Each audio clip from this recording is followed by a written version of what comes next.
Alyssa Arnette Elliott was born on July 1, 1971, at Naval Medical Center Portsmouth in Portsmouth, Virginia. She is the only child of mother Patricia Elliott, a power company dispatcher, and father Ronnie, a former U.S. Marine. Elliott grew up in an active church choir family, and singing was a normal part of her youth. At the age of 4, she wanted to be a performer, and, as biographer Veronica A. Davis writes, she would sing and perform for her family.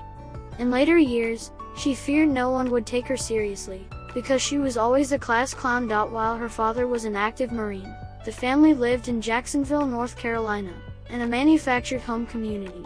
Elliott blossomed during this part of her life. She enjoyed school for the friendships that she formed even though she had little interest in schoolwork.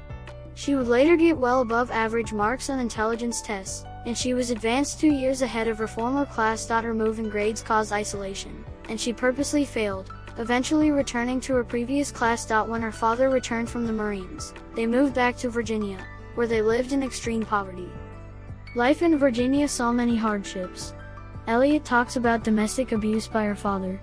She refused to stay over at friends' homes out of fear that on her return home she would find her mother dead. When Elliott was 8, she was molested by a cousin. In one violent incident, Ronnie Elliott dislocated his wife's shoulders, and during another, Elliott herself was threatened with a gun. At the age of 14, Elliott's mother decided to end the situation and fled with her daughter on the pretext of taking a joyride on a local bus.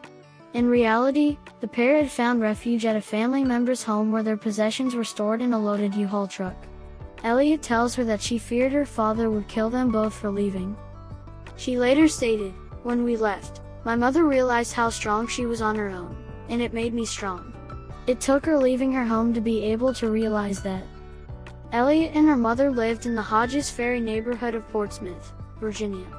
Elliott graduated from Woodrow Wilson High School in Portsmouth, Virginia, in 1990.